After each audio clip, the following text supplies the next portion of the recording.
सांस ली जा रही है, सांस छोड़ी जा रही है, पलकें उठाई जा रही हैं, झपकाई जा रही हैं। आम दिनों की तरह लोग सो रहे हैं, उठ रहे हैं, खाना खा रहे हैं, चल फिर रहे हैं। उनको एहसास है क्या इस बात का कि ये जो एटम है, एक्चुअली ये एटम किसी भी हम लिविंग बींग्स में या निर्जीव में जिन छोटी छोटी यूनिट से मिलकर हम बनते हैं उनको एटम कहते हैं। लेकिन ये एटम जब हथियारों के संदर्भ में इस्तेमाल होता है तो कितना खतरनाक होता है। जिन लोगों को ये भूल गया हो वो जरा ये तस्वीरें एक बार फिर से देख लें।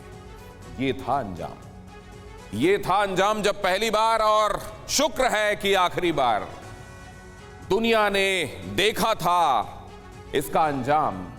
तो ये तस्वीरें अब भी याद दिलाती हैं कि अब कभी इंसान से ऐसी भूल नहीं होनी चाहिए। लेकिन ये बयानात क्या बताते हैं, ये दोनों ही तरफ से आते हुए बयान क्या बताते हैं? ये नेटो की तरफ से, वेस्टर्न फोर्सेस की तरफ से, जर्मनी की तरफ से ज़ेलेंस्की बार बार कह रहे हैं कि अब न्यूक्लियर वेपन्स का इस्तेमाल हो सकता है। उधर सर्गेई लावरोव कह रहे हैं कि अब तो न्यूक्लियर हमारी बातों को कोई हल्के में ना ले, टीवी डिबेट्स में डिस्कस किया जा रहा है रूस के अंदर।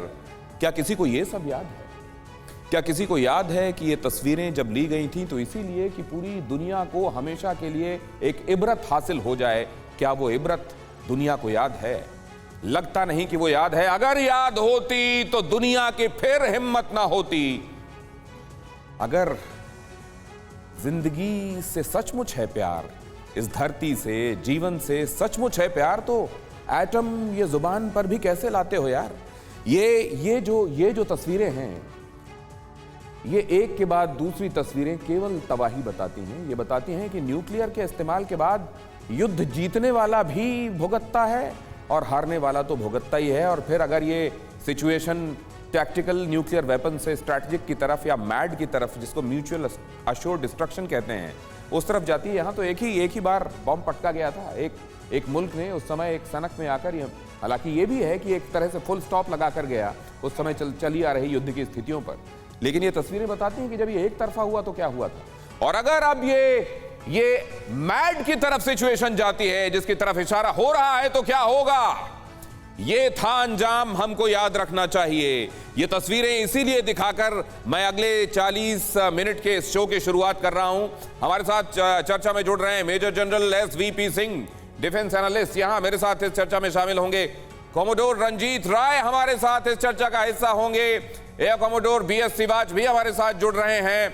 Doctor Rajiv Nayan, nuclear warfare expert, उनका भी रुख करेंगे और उनसे समझेंगे। लेकिन पहले SVP सिंह साहब से मैं ये समझ लेना चाहता हूं, जर्मनी का सामने आकर ये कहना ओलाफ शोल्ज का कितना महत्वपूर्ण है सर? ये बहुत महत्वपूर्ण है, बट मैं ये बताना चाहता हूं कि जब लड़ाई शुरू हुई थी 24 फरवरी को, 2 दिन के बाद ही पुतिन ने एक न्यूक्लियर अलर्ट का ऐलान कर दिया था और वो ऐलान के बाद वो जारी है। पर अभी शोल्ज का जो ये कहना है कि न्यूक्लियर हरकत, न्यूक्लियर थ्रेट है, इसमें काफ़ी मैं सहमत रहूँगा। पर इसलिए मैं कहता हूँ क्योंकि न्यूक्लियर वेपन अगर इस्तेमाल होंगे तो इसका टैक्टिकल न्यूक्लियर वेपन और टैक्टिकल बैटल फील्ड में ही इस्तेमाल होगा पहले। और इसमें मैं समझता हूँ कि पहले रूस एक चेतावनी देगा कि हम इसको इस्तेमाल करेंगे। हो सकता है कैस्पियन सी या ब्लैक सी में वो एक वार्निंग, वो जो बॉम्ब ये देखिए SVP सिंह साहब क्या कह रहे हैं, इसको समझने की कोशिश कीजिए। ओलाफ शोल्ज अगर ये कह रहे हैं तो हमारे यहाँ ये एक्सपर्ट्स भी क्या देख रहे हैं वो देख लीजिए। नहीं होगा ऐसा बिल्कुल नहीं देखा जा रहा। ये कहा जा रहा है कि अब लगता है होगा, और ये भी शायद विशफुल थिंकिंग है कि होगा तो टैक्टिकल न्यूक्लियर वेपन का इस्तेमाल होगा। परवाह देश की, सोमवार से शुक्रवार रात 10 बजे TV9 भारतवर्ष पर।